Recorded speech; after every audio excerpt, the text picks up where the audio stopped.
نحمده ونصلي ونسلم على رسوله النبي الكريم وعلى آله وأصحابه أجمعين. اللهم صل على سيدنا ومولانا محمد وعلى آل سيدنا ومولانا محمد وبارك وسلم صلاة وسلاما كثيرا كثيرا. توفیق الہی اپنے مرشد پاک کی برکت سے حکیم الامت مجدد الملت حضرت تھانوی رحمۃ اللہ علیہ کے مواعظ کا سلسلہ چل رہا ہے.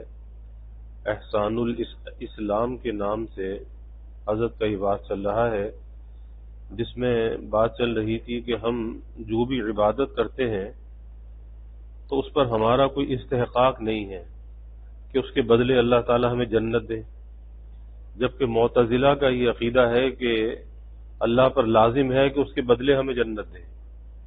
اس پر یہ بات چل رہی تھی کہ توفیق بھی اللہ تعالیٰ نے دی اور ان کے دیے ہوئے وجود سے نیکیوں کو ادا کیا، تو اس میں ہمارا کون سا کمال ہے کہ اس کا بدلہ ہمیں ملے؟ بلکہ جو عبادت ہم کرتے ہیں اگر اس پر اللہ تعالیٰ پکڑ نہ فرمائے تو یہی ان کا احسان ہے کہ ہم سے اس عبادت کا حق ادا نہیں ہوتا. تو اس پر یہ بات چل رہی تھی، فرماتے ہیں کہ ہمارا کیا استحقاق ہے؟ جو نماز ہم پڑھتے ہیں وہ بھی خدا ہی نے ہمیں دی ہے، تو بس کیا اس سے خدا ہمارا قرض دار ہو گیا؟ خدا تعالی نے اہل سنت کو اس غلطی سے محفوظ رکھا ہے، یعنی جس میں معتزلہ مبتلا ہوئے، اہل سنت اس غلطی سے بچے ہوئے ہیں، اس واسطے کہ جن اسباب میں استحقاق کی صلاحیت ہے، جس سے حق کسی کے اوپر لازم آ جاتا ہے، وہ سب بھی تو انہی کے ہیں. کوئی شخص اپنے غلام کو سرمایہ دیتا ہے کہ یہ لے اور تجارت کرو، اور اس میں جو نفع ہو آدھا تمہارا آدھا ہمارا اور سرمایہ سب ہمارا، تو یہ محض لیاقت اور سلیقہ سکھلانے کے لیے ایسا کرتا ہے کہ کسی طرح غلام کو اس لالچ میں تجارت آ جائے، ورنہ سارا نفع و سرمایہ آقا ہی کا ہے. اسی طرح ہم نے جو نماز روزہ کیا اس کی توفیق ہمیں انہی نے دی، نفع بھی ان کا سرمایہ بھی ان کا، مگر ہمارے خوش کرنے کو کہہ دیا کہ تمہارا ہے. بہرحال خدا پر کسی کا حق نہیں، مگر اس پر بھی کیا رعایتیں کی ہیں کہ آپ اہل حقوق کی بھی اتنی رعایت نہیں کر سکتے. غرض ان کے ذمے تو کوئی حق نہ تھا اور وہ دے رہے ہیں، ان کی طرف سے مل رہا ہے، وہ دے رہے ہیں، اور آپ پر ان کے بے شمار حقوق ہیں، اور پھر بھی آپ ان کی عظمت کے مافق تو کیا اتنا بھی نہیں کرتے جتنا اپنے مجازی آقا کا کرتے ہیں. خدا کی طرف سے جو تنخواہ ہم کو ملتی ہے وہ اس قدر ہے کہ اندازہ نہیں ہو سکتا. اور وہ تنخواہ کیا ہے؟ ایک مثال سے سمجھیے. ایک شخص کے آنکھ نہیں ہے، ایک شخص کے آنکھ نہیں ہے، ڈاکٹر کہتا ہے کہ کسی کی آنکھ نکال کر لگا دی جائے گی. کسی غریب فاقہ زدہ سے کہا کہ 500 روپے لے لو، ایک آنکھ بیچ ڈالو. وہ کہتا ہے کہ آنکھ بھلا اتنی کم قیمت میں بیچ ڈالوں؟ بھلا کم از کم 1,00,000 روپیہ تو ہو اس کی قیمت. اگر ضرورت ہے تو 1,00,000 میں اس کی آنکھ لے لی جائے گی. اگر وہ چاہتا ہے آنکھ لگانا تو 1,00,000 میں اس کی آنکھ لے لی جائے گی. اسی طرح تمام اعضائے بدن کی قیمت جوڑ لو تو کروڑوں روپیہ ہر وقت ہمارے پاس موجود ہے. کروڑوں روپے، یہ دولت تو ظاہری ہمارے پاس موجود ہے، پورے جو وجود میں اللہ نے نعمتیں رکھی ہیں. اور اگر دولت باطنی کو دیکھا جائے تو اس کی قیمت کی تو انتہا ہی نہیں ہے. ایک بزرگ کی حکایت ہے کہ کسی نئے شہر میں گزر ہوا، دن میں دیکھا کہ شہر پناہ کا پھاٹک بند ہے، گیٹ بند ہے. لوگوں سے دریافت کیا کہ کیوں بند ہے؟ معلوم ہوا کہ بادشاہ کا شکاری باز اڑ گیا ہے، تو بادشاہ نے شہر پناہ کے پھاٹک یعنی گیٹ بند کرا دیے تاکہ وہ باز شہر سے باہر نہ نکل جائے۔ انہوں نے اپنے دل میں کہا کہ بھلا وہ پھاٹک سے کیوں جانے لگا؟ باز جو ہے ایگل، کہ وہ دروازے سے کیوں جانے لگا؟ وہ تو اوپر جائے گا آسمان کی طرف، وہ تو اوپر اڑ کر جا سکتا ہے۔ پھر کہا کہ بادشاہ بڑا ہی احمق ہے، یعنی ایسا بے وقوف بادشاہ ہے۔ پھر حق تعالی سے ناز میں عرض کیا، ان اللہ والوں نے ناز میں آ کر اللہ سے عرض کیا کہ ایسے احمق کو تو سلطنت دے دی، ایسے بے وقوف کو تو سلطنت دے دی، اور ہم ایسے عاقل اور جوتیاں چٹکھاتے پھرتے ہیں۔ یہ مقام ادلال و ناز کا ہوتا ہے، اہل حال کو زیبا ہے، ہر کسی کو زیبا نہیں، ہر آدمی یہ بات نہیں کر سکتا۔ اگر کوئی دوسرا حرص کرنے لگے تو دیکھو کبھی جوتیاں نہ لگ جائیں۔ تو جب انہوں نے یہ بات کہی کہ ایسے بے وقوف کو تو بادشاہ دے دی اور ہم اتنے عقل مند اور ہم جوتیاں چٹکھاتے پھرتے ہیں، تو جواب میں ارشاد ہوا کہ تمہاری عقل و تمیز اور تمہارا فقر اس کو اور اس کی حماقت و سلطنت تم کو دے دوں، تم راضی ہو؟ یعنی تمہاری عقل مندی، تمہارا فقر و فاقہ جو کچھ بھی ہے وہ سب اس کو دے دوں بادشاہ کو، اور بادشاہ کی بے وقوفی اور سلطنت تمہیں دے دوں، تم راضی ہو؟ پھر تو معذرت کرنے لگے، فوراً ڈر گئے، کانپ گئے، معذرت کرنے لگے کہ میں قیامت تک بھی اس کو گوارا نہ کروں گا، مجھے یہ چیز نہیں چاہیے۔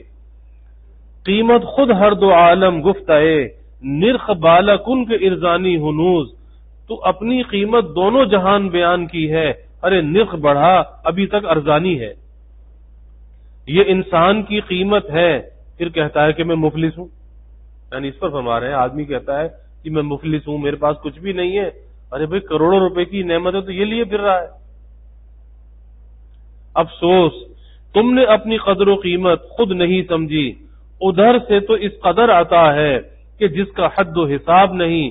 ان تنخواہوں کے بعد اگر اوسط لگائیے تو ادنا درجہ 1,00,000 ماہوار تو ضرور ہوتا ہے۔ تو جب حق تعالی 1,00,000 ماہوار دیتے ہیں یعنی مہینے کا، اور دوسرا 50 روپے ماہوار دیتا ہے، تو جو نسبت تنخواہوں میں ہے وہی نسبت حقوق کے ادا کرنے میں ہونا چاہیے۔ یعنی دنیا میں کسی کی نوکری کرتا ہے تو 50 روپے ملتے ہیں مہینے کے، اس زمانے کی بات ہے، اور اللہ کی طرف سے جو نعمتیں ہیں یہ تو 1,00,000 روپے مہینہ کی ہیں، لیکن 50 روپے والے کے ساتھ زیادہ محنت کرتا ہے، اور جن کی طرف سے 1,00,000 مل رہا ہے ان کے لیے محنت نہیں کرتا۔ اب آپ ہی دیکھ لیجئے کہ آپ آقا کے مقابلے میں خدا تعالی کے کتنے حقوق ادا کرتے ہیں۔ آقا کے برابر تو کیا، اس کا 10واں 20واں حصہ بھی تو ادا نہیں کرتے، اور حقوق جانے دیجئے، ذرا سا فرض یہ نماز ہے، 1 منٹ میں 1 رکعت بخوبی ہو جاتی ہے۔ شب و روز کے فرض و واجب کی 20 رکعتیں ہوتی ہیں، یعنی فرائض اور واجبات 20 رکعت، اور سنن کی 12 رکعت ہے، تو سب ملا کر 32 ہوتی ہیں، جس میں 32 منٹ صرف ہوتے ہیں۔ وضو کرنے میں جو وقت صرف ہوتا ہے وہ قابل شمار نہیں۔ حضرت منہ ہاتھ دھونا، اس میں اللہ میاں پر کیا احسان ہے، وہ تو بے نمازی بھی دھوتے ہیں۔ اگر کوئی کہے کہ ہم یوں منہ ہاتھ نہ دھوتے، محض وضو کی وجہ سے دھو لیتے، تو ایسے منحوس سے ہمارا خطاب نہیں۔ ہم نے ایسے بھی دیکھے ہیں کہ ہفتوں منہ ہاتھ نہیں دھوتے، ہفتوں منہ ہاتھ نہیں دھوتے، کسی روز حاکم آ گیا تو منہ ہاتھ دھو لیا، تو ایسے منحوسوں سے خطاب کون کرے؟ بہرحال وضو میں تو اپنی بشاشت ہے، صفائی اور تبرید اعضاء کے خیال سے یوں بھی منہ ہاتھ پاؤں دھوتے ہیں، تو وضو میں تو کوئی کلفت ہی نہیں جو اس کو شمار کیا جائے۔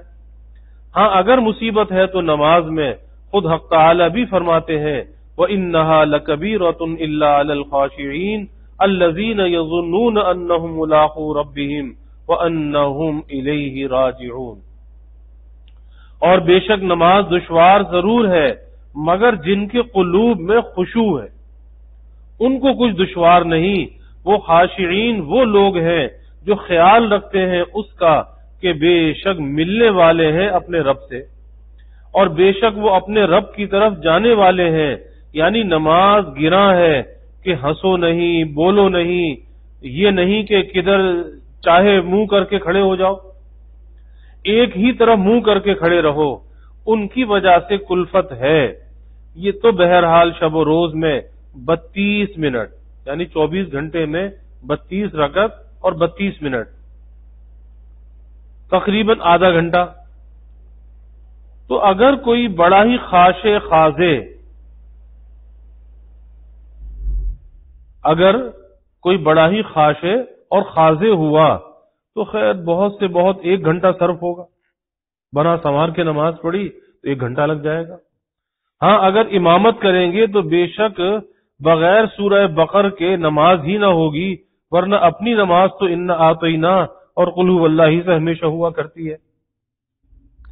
اگر کہیں یہ حکم ہوتا کہ بغیر سورہ بقر کے نماز ہی نہیں ہوگی شاید یہ لوگ تو نماز ہی نہ پڑھتے، مگر ایسا حکم تو ہوا نہیں، بلکہ امام اعظم ابو حنیفہ رحمۃ اللہ علیہ کا تو یہاں تک مذہب ہے کہ 1 آیت سے فرض اور 1 آیت طویل یا 3 آیت قصیر اور سورہ فاتحہ سے واجب ادا ہو جاتا ہے.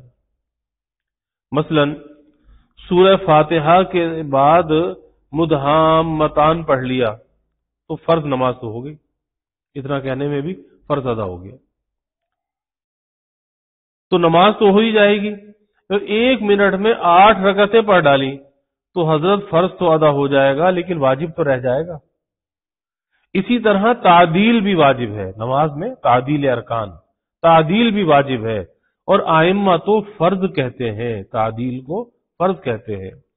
یہ امام صاحب ہی کا مذہب ہے، اور امام صاحب نے اس قدر سہولت اس لیے نہیں کی کہ یہ ساری سہولت ہمارے آپ کے لیے کی تھی، وہ خود تو اس قدر نماز پڑھتے تھے کہ مدتوں عشاء کے وضو سے فجر کی نماز پڑھی امام اعظم ابو حنیفہ رحمۃ اللہ علیہ نے. تو یہ سہولت ہمارے واسطے ہے تاکہ کوئی بے نمازی بننا چاہے تو اسے تنگی نہ ہو. تو یہی ہماری نماز جو آدھ گھنٹے میں سب فرض سنتیں ہو جاتی ہیں اور جو ہم میں خاشع خاضع ہیں ان کو 1 گھنٹہ کافی ہے. تو خیال تو کیجئے کہ اتنی بڑی تنخواہ اور کارگزاری کتنی مختصر کہ 24 گھنٹے میں آدھ گھنٹہ اور 23.5 گھنٹے عام اجازت ہے بجز گناہ کے جو چاہے کیجئے. اور اس پر بھی بعضے وہ ہیں جو کچھ نہیں کرتے اور بعضے ان سے بڑھ کر ہیں کہ خود بھی نہیں کرتے اور اوروں کو بھی نہیں کرنے دیتے. اس پر ایک حکایت یاد آ گئی کہ بلوے کے زمانے میں یعنی ہنگاموں کے زمانے میں، اس کو بلوا کہتے ہیں، تو بلوے کے زمانے میں کا قصہ ہے کہ جہاں لاشیں پڑی تھیں ایک شخص زخمی تھا اور زخم اتنا کاری تھا گہرا تھا کہ اٹھ کر جا نہیں سکتا تھا. اتفاقاً کسی ضرورت سے ایک بنیے کا ادھر سے گزر ہوا. اس شخص نے آہٹ پا کر ضعیف آواز میں پکارا. بنیا اس آواز سے ڈرا کہ مردہ کہاں بولنے لگا، یہ تو سارے مردے پڑے ہوئے ہیں. اس نے کہا کہ ڈرو نہیں، میں زخمی ہو گیا ہوں، چل نہیں سکتا، تم ذرا ادھر آؤ. بنیے نے کہا کہ بھائی ہم نہیں آتے. اس نے کہا کہ بھائی ذرا ادھر آؤ، ادھر تو آؤ، میری کمر میں ایک ہمیانی بندھی ہوئی ہے. ہمیانی کہتے تھے کہ تھیلی کے اندر پیسے باندھ کے اور اس کو ایسے پیٹ پہ باندھ لیتے تھے تو وہ اس کے اندر پیسے ہوتے تھے. تو کہا میری کمر پر ایک ہمیانی بندھی ہوئی ہے، 1000 روپیہ ہے، آج کے 1 لاکھ سے زیادہ. میں مر جاؤں گا، یہ ضائع ہو جائے گا، تم اسے کھول کے لے جاؤ، تمہارے ہی کام آئے گا. اب تو لالا جی کے منہ میں پانی بھر آیا. اس کی طرف بڑھے ڈرتے ڈرتے. جب قریب پہنچے تو اس نے ٹانگ پر ایک تلوار رسید کی اور کہا کہ میاں روپیہ کہاں، روپیہ کہاں؟ کوئی بھلا جنگ لڑنے کو روپیہ باندھ کے آتا ہے؟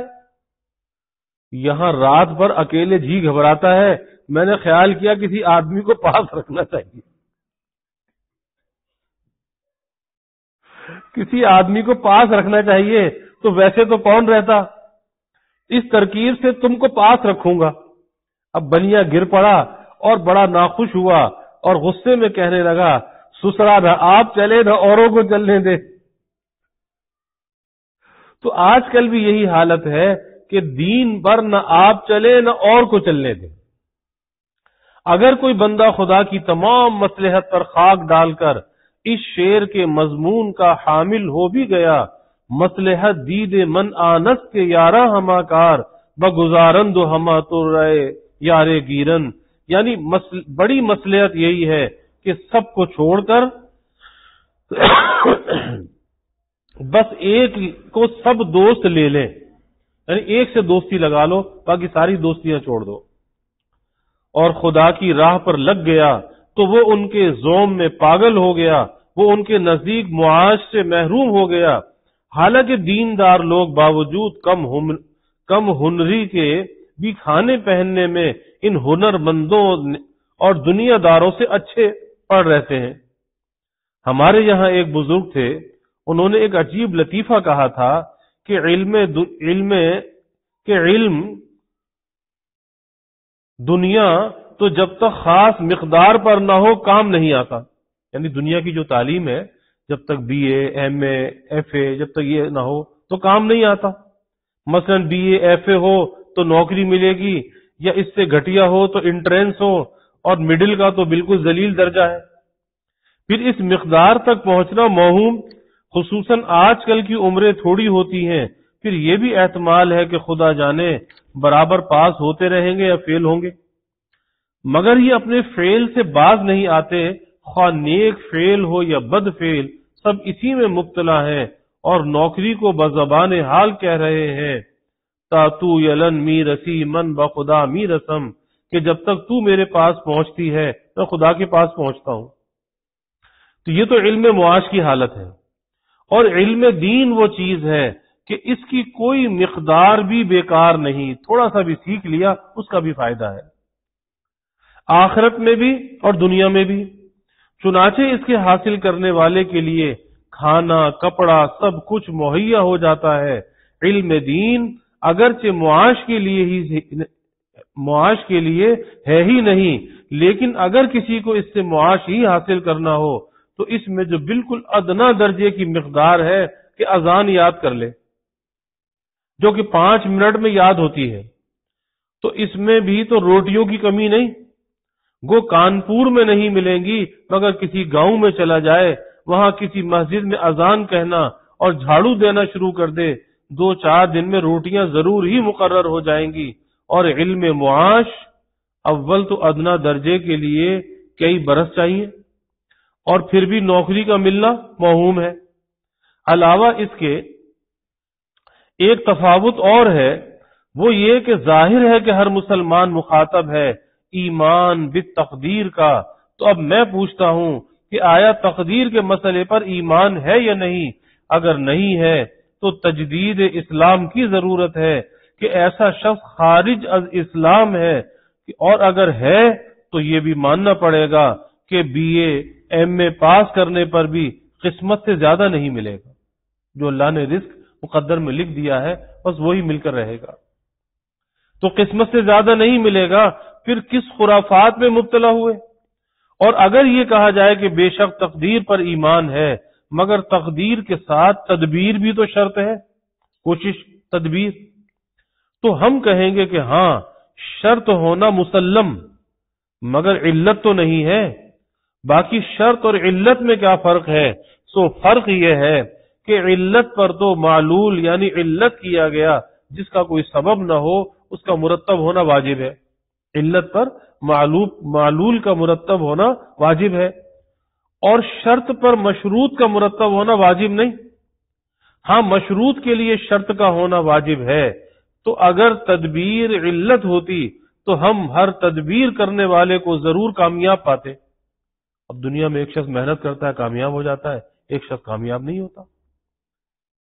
ہم ایک شخص کو دیکھتے ہیں کہ اپنی معمولی لیاقت سے بہت کچھ کما رہا ہے، اور دوسرا شخص ہے کہ اس کی دونی لیاقت ہے، زیادہ قابل ہے، زیادہ صلاحیت والا ہے، مگر کماتا اس سے آدھا بھی نہیں. تو اس سے صاف معلوم ہوا کہ علت نہیں، ورنہ معلول کا اس سے انفکاک نہ ہوتا. اب میں ترقی کر کے کہتا ہوں کہ شرط بھی نہیں، اگر شرط ہے تو مطلق تدبیر ہے، نہ کہ خاص BA MA بننا. بس اتنا ضروری ہے کہ کوئی بہانہ ہو. البتہ اس کا ہم انکار نہیں کرتے کہ کسی بہانے میں کم ملے گا، کسی میں زیادہ ملے گا، لیکن یہ کمی بیشی ذرائع میں ہے. باقی مقصود ممکن ہے کہ کم ذرائع والا مقصود میں زیادہ کامیاب ہو اور زیادہ ذرائع والا مقصود میں کم رہے. ایک نواب صاحب کی حکایت ہے کہ صرف 2 تولہ گوشت کا پلیا بجائے غذا کے پوٹلی میں بنا کر چوسا کرتے تھے، کیونکہ میدا کسی کام کا نہیں تھا. انہوں نے ایک بار ایک لکڑہارے کو دیکھا، کارپینٹر لکڑہارا، کہ دوپہر کے وقت سائے میں پہنچ کر اس نے اپنا بوجھ اتارا، ایک روٹ کپڑے میں سے کھولا، بہت موٹی روٹی جو ہوتی ہے، اور ایک گٹھی پیاز کی ساتھ میں کھا کر اور پانی پی کر وہیں لیٹ کر خراٹے لینے لگا. نواب صاحب کہتے تھے کہ میں راضی ہوں کہ میری نوابی اسے دے دی جائے اور اس کی صحت مجھے دے دی جائے، میں اس پر راضی ہوں. تو دیکھیے کثیر الذرائع شخص ان ذرائع کو مقصود سے بدلنے پر رضامند ہو رہا ہے. اور اگر یہ باتیں سمجھ میں نہیں آتی تو خیر خود ہی مبتلا رہو، مگر دوسروں کی کیوں راہ مارتے ہو. یہی غنیمت سمجھو کہ ہم تمہیں عربی پڑھنے کو نہیں کہتے. آپ عربی خوانوں کی ہمدردی کا آپ کو بڑا جوش ہے، یہ بھی انگریزی پڑھے، اور تعجب ہے کہ کیوں انگریزی نہیں پڑھتے اور اس کا سبب کم ہمتی قرار دیتے ہیں. میں کہتا ہوں آج کل عربی پڑھنا بڑی عالی ہمتی کی بات ہے کہ عربی کی آج کل سخت ناقدری ہے، اور بظاہر کوئی دنیاوی غرض بھی اس سے پوری نہیں ہو سکتی. پھر بھی جو کام یہ لوگ کرتے ہیں وہ ان کی عالی ہمت ہونے کی اور رضا و قرب حق کے لیے وہ اپنی دنیا چھوڑے ہوئے اور ہر قسم کے طعن و تشنیع سننے کے لیے آمادہ ہے. تو ان کی قدر کرنا چاہیے یا تحقیر کرنا چاہیے؟ اللہ تعالیٰ فہمی. اللهم إنا نسألك من خير ما سألك منه نبيك سيدنا محمد صلى الله عليه وسلم، ونعوذ بك من شر ما استعاذك منه نبيك سيدنا محمد صلى الله عليه وسلم، وأنت المستعان وعليك البلاغ، ولا حول ولا قوة إلا بالله.